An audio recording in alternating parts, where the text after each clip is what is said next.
Hi friends, எல்லோரும் எப்படி இருக்கீங்க? நான் இன்றைக்கி ஒரு வத்த குழம்பு எல்லாருமே கஷ்டம் அப்படின்னு சொல்கிற ஒரு வத்த குழம்பு இப்படி சிம்பிளாக பண்ணலாம் அப்படின்றத நான் போட்டிருக்கேன். பாருங்கள், இதுதான் நான் செய்வேன். இது நீங்கள் ஸ்கூல் டைமில் ஆஃபீஸ் டைம் கிளம்பும் போது மார்னிங் டக்குன்னு செஞ்சிடலாம். இது ரொம்ப பெரிய கஷ்டமே இருக்காது. ஸோ வாங்க வீடியோக்குள்ளே போகலாம். எப்படி பண்ணலான்றது ஸ்கிப் பண்ணாமல் பாருங்கள். ஃபஸ்ட்டு ஒரு கைப்பிடி வெங்காயம், பூண்டு, தக்காளி, கருவேப்பிலை, இதுக்கு தக்காளியும் எடுத்திருக்கேன், இல்லை சுண்டை வத்தலும் எடுத்துருக்கேன். ஏதாவது ஒன்று கூட எடுத்துக்கலாம். நான் ரெண்டுமே எடுத்திருக்கேன். அப்புறம் அரைக்கிறதுக்கு சின்ன வெங்காயமும் தேங்காய் உங்களுக்கு எவ்வளோ தேவையோ அந்த தேங்காய் எடுத்துக்கோங்க. தேங்காய் கொஞ்சமாக தான் போடுவேன். அப்புறம் கொஞ்சம் சீரகம். இதுக்கப்புறம் கொஞ்சம் எண்ணெய் கொஞ்சமாக நல்லெண்ணெய் ஊற்றி அதில் சுண்டை வத்தல் போட்டு நல்லா கொஞ்சம் வறுத்து எடுத்துக்கணும். நல்லா பொரியிற அளவுக்கு. அது இந்த மணத்தக்காளியும் போட்டிங்க அப்படின்னா சீக்கிரமாக கருகிடும். ஸோ அதனால் தனித்தனியாக நம்ம ஃபஸ்ட்டு வறுத்து எடுத்துக்கணும். அடுத்தது அதை வறுத்து எடுத்துக்கலாம். அடுத்தது கொஞ்சம் எண்ணெய் ஊற்றி இதில் கொஞ்சம் கடுகு ஆட் பண்ணிக்கலாம். கடுகு நல்லா பொரிஞ்சதுக்கப்புறமா நம்ம ஒவ்வொரு எண்ணெய் ஆட் பண்ணிகிட்டே வரலாம். கடுகு நல்லா பொரிஞ்சிருச்சு. இப்போ நம்ம வெந்தயம் ஆட் பண்ணிக்கலாம். கொஞ்சமாக ஒரு 1/4 ஸ்பூன் போல் ஒரு வெந்தயம். ரொம்பவும் போட்டிங்கன்னா ரொம்ப கசப்பாயிடும், அது நல்லா இருக்காது. கொஞ்சமாக போடணும். வெந்தயம் கொஞ்சம் ஆட் பண்ணிவிட்டு அதுக்கப்புறம் நம்ம உரித்து வச்ச பூண்டு உரித்து தான் போடணும். அப்போ கொஞ்சம் நல்லாயிருக்கும், டேஸ்ட்டு ஃப்ளேவர் நல்லாயிருக்கும். எண்ணெயில் இப்படி போட்டு ஃபஸ்ட்டு நல்லா வதக்கணும். பூண்டு நல்லா வதங்கினதுக்கப்புறமா வெங்காயத்தை ஆட் பண்ணணும். நம்ம சின்ன வெங்காயம் தான் ஆட் பண்ணணும் இந்த குழம்புக்கு, அப்போ தான் நல்லாயிருக்கும்.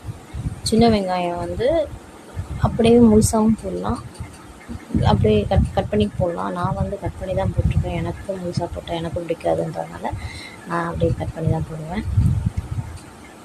அதுக்கு சின்ன வெங்காயம் போட்டு அது நல்லா ப்ரௌன் கலரில் வரணும். அந்த அளவுக்கு நல்லா எண்ணெயிலே சிம்மில் தான் வைக்கணும்.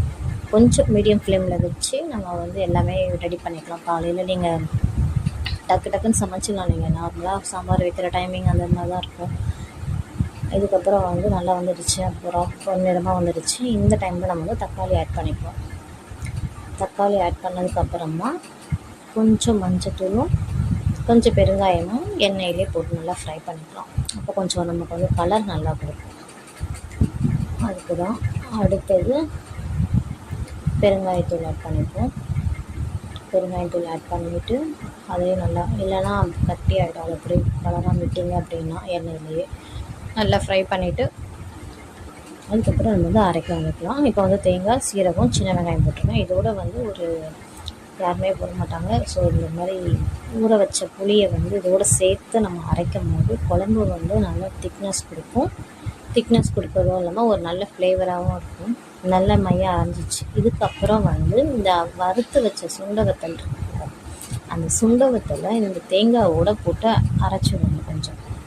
அதுக்குள்ளே நம்ம இப்போ என்ன பண்ணுறோன்னா கொஞ்சம் ஒரு அரை ஸ்பூன் மல்லிப்பொடி, அரை ஸ்பூன் கம்மியாக மிளகாத்தூள் போட்டிருக்கேன் காரத்துக்கு ஏற்ற மாதிரி. அடுத்தது 1 ஸ்பூன் சாம்பார் பொடி. இதுக்கு காரம் அதிகமாக இருக்காது, வத்த குழம்புல புளிப்பும் அதிகமாக இருக்காது.